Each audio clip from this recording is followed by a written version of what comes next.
സകലതും അവസാനിച്ചു, ഇനിയൊരു സ്റ്റെപ്പ് മുന്നോട്ട് പോകാൻ കഴിയത്തില്ല എന്ന് ഞാനും നിങ്ങൾ ചിന്തിച്ചു കൊണ്ടിരിക്കുന്ന ഇടത്ത് ഒരു ദൈവപ്രവൃത്തി വെളിപ്പെടും.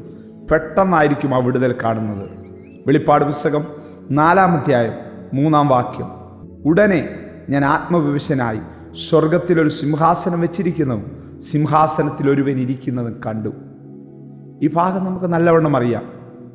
ഡൊമീഷ്യൻ ചക്രവർത്തി യോഹന്നാൻ അപ്പോസ്തലനെ പത്മോസ് എന്ന ദ്വീപിനകത്തേക്ക് നാട് കടത്തപ്പെടുന്നൊരു അനുഭവം നമുക്കവിടെ കാണാൻ കഴിയും.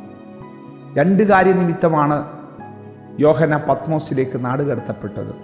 1 ദൈവവചനം, 2 യേശുക്രിസ്തുവിൻ്റെ സാക്ഷ്യം. ഇത് രണ്ടും അവൻ പ്രതിസന്ധികളുടെ നടുവിലും പ്രതികൂലങ്ങളുടെ നടുവിലും വെളിപ്പെടുത്തി എന്നുള്ള കാരണത്താൽ ഇനി നിൻ്റെ സുവിശേഷം പൊങ്ങരുത്, ഇനി നിൻ്റെ സാക്ഷ്യം പൊങ്ങരുത്, ഇനി നിൻ്റെ ഒരു യേശു പൊങ്ങരുത് എന്ന് പറഞ്ഞ് ആരും താമസം ഇല്ലാത്ത കൊടും കുറ്റവാളികളെ ഏകാന്ത തടവിലേക്ക് പാർപ്പിക്കുന്ന പത്മോസ് ദ്വീപിനകത്തേക്ക് ഈ ദൈവമനുഷ്യനെ 90-ലധികം വയസ്സ് പ്രായമുണ്ട സമയത്ത് യോഹന്നാന് ഈ പ്രായാധിക്യത്തിലുള്ള ഈ മനുഷ്യനെ എടുത്ത് കൊണ്ടുവിടുകയാണ്. ആമേൻ. അവിടെ കടന്ന് നീ നരകിച്ച് ചത്തോ, അവിടെ കടന്ന് നീ വേദനപ്പെട്ടു മരണപ്പെട്ടോ എന്നാണ് ശക്തികളുടെ ആഗ്രഹം. പൈശാചിക സ്വാധീനങ്ങളുടെ ആഗ്രഹവും ആമേൻ ഇഷ്ടവും അതാണ്. എന്നാൽ ദൈവത്തിൻ്റെ ആഗ്രഹം മറിച്ചായിരുന്നു. തിരുവചനത്തിനകത്തെ അവസാനത്തെ പുസ്തകം ഈ ഏകാന്തതയിൽ ഈ ശാന്തമായ അന്തരീക്ഷത്തിൽ കിടന്നുകൊണ്ട് ഒരു സ്വർഗീയ വിവശതയിലൂടെ എഴുതണമെന്നുള്ളത് ദൈവം പ്ലാൻ ചെയ്ത കാര്യമാണ്. എന്നെ കേൾക്കുന്ന പ്രിയ ദൈവമക്കളെ, ലോകം പ്ലാൻ ചെയ്യുന്നതല്ല നടക്കുന്നത്, ദൈവം പദ്ധതി ഇടുന്ന നമ്മുടെ ജീവിതത്തിൽ നടക്കും.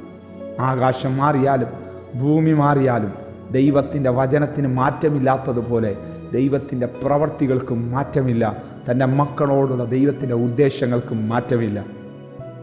ആ ഏകാന്തതയിലേക്ക് വരുമ്പോൾ ആദ്യം സംഭവിച്ചത് ആത്മവിവശതയാണ്. കർത്തൃ ദിവസത്തിൽ ഞാൻ ആത്മവിവശനായെന്ന 1-ാം അധ്യായത്തിൽ കാണുന്നത്.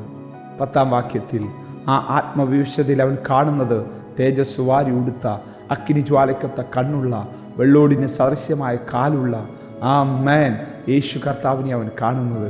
പെരുവെള്ളത്തിൻ്റെ ഇരച്ചിൽ പോലെ കണ്ട യേശുവിനെ കണ്ട യോഹന്നാൻ ആമേൻ അവിടെ നിലത്ത് മരിച്ചവനെ പോലെ വീഴുകയാണ്.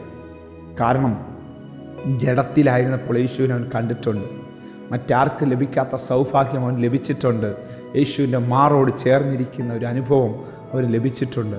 എന്നാൽ ഇപ്പോൾ അവൻ കാണുന്നത് അവൻ കണ്ട യേശു അല്ല, ജഡത്തിൽ കണ്ട യേശു അല്ല, ആത്മാവിലവൻ കാണുന്ന യേശു മരിച്ചവനെപ്പോലെ അവിടെ വീഴുകയാണ്. എന്നാൽ യേശു അടുത്ത് വന്ന് അവനെ എഴുന്നേൽപ്പിക്കുകയും ആമേൻ നിത്യതയുടെ വെളിപ്പാടിലേക്ക് അവനെ കയറ്റുകയും ചെയ്യുന്നതാണ് നമ്മൾ കുറിവാക്യത്തിൽ കാണുവാൻ കഴിയുന്നത്. ഇവിടെ കയറി വരിക എന്നുള്ള ദൈവശബ്ദത്തോടു കൂടിയാണ് നിത്യതയുടെ വെളിപ്പാടുകൾ അവന് വേണ്ടി തുറന്നു കൊടുക്കുന്നത്. ഇന്ന് വരെ സംഭവിച്ചിട്ടില്ലാത്ത പുതിയ നിയമത്തിൽ ഏക പ്രവചന ഗ്രന്ഥമായ വെളിപ്പാട് പുസ്തകത്തിൽ സത്യങ്ങൾ വിളിച്ചെഴുതുവാൻ ഈ മനുഷ്യനെ ദൈവം ഉപയോഗിച്ചെങ്കിൽ ഏത് പ്രതികൂലത്തിൻ്റെ നടുവിലും പ്രാർത്ഥിക്കാൻ ആരാധിക്കാൻ തയ്യാറാകുന്ന ദൈവജനത്തെ ദൈവം സംരക്ഷിക്കുമെന്നുള്ളതിൽ യാതൊരു സംശയവുമില്ലെന്ന് നമുക്കിവിടെ കാണുവാൻ കഴിയും.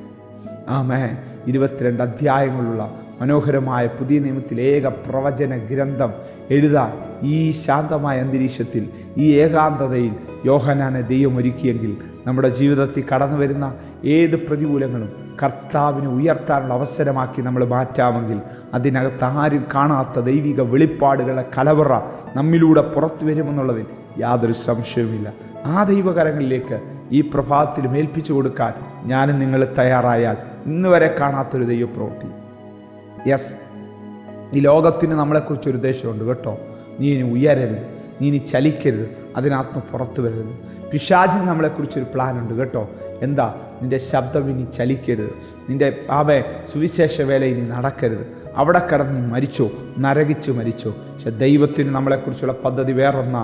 ഈ ഏകാന്തതകളുടെ നടുവിൽ, ഈ വേദനകളുടെ നടുവിൽ ഇന്നുവരെ ആരും കാണാത്ത സ്വർഗീയ വെളിപ്പാടുകൾ പ്രാപിച്ച് ദൈവരാജ്യത്തിനു വേണ്ടി കൂടുതൽ ശക്തിയോടുകൂടെ ഈ തലമുറയിലും വരും തലമുറകളിൽ തൂലികയിലൂടെയും ആമേൻ എഴുത്തുകളിലൂടെയും പ്രയോജനപ്പെടണം എന്നുള്ളത് ദൈവത്തിൻ്റെ പ്ലാനാണ്.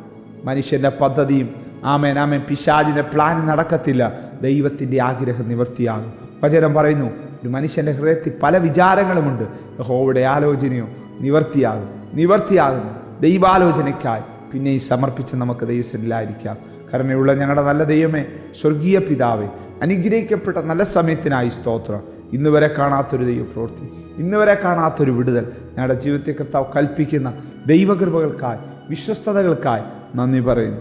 മഹത്വം, ബഹുമാനം, പുകഴ്ച അങ്ങേക്ക് അർപ്പിക്കുന്നു യേശുവിൻ നാമത്തിൽ തന്നെ. ആമേൻ. നിശ്ചയമായിട്ടൊരു ദൈവപ്രവൃത്തി നമ്മൾ കാണും, പുറത്തു വരും. God bless you. ദൈവം നമ്മെ അനുഗ്രഹിക്കട്ടെ. Praise the Lord. മോർണിംഗ് മന്ന സന്ദേശം ശ്രവിച്ചുകൊണ്ടിരുന്ന എല്ലാ ദൈവമക്കൾക്കും സ്നേഹവന്ദനം. പാസ്റ്റർ ബിനു വട്ടപ്പാറ.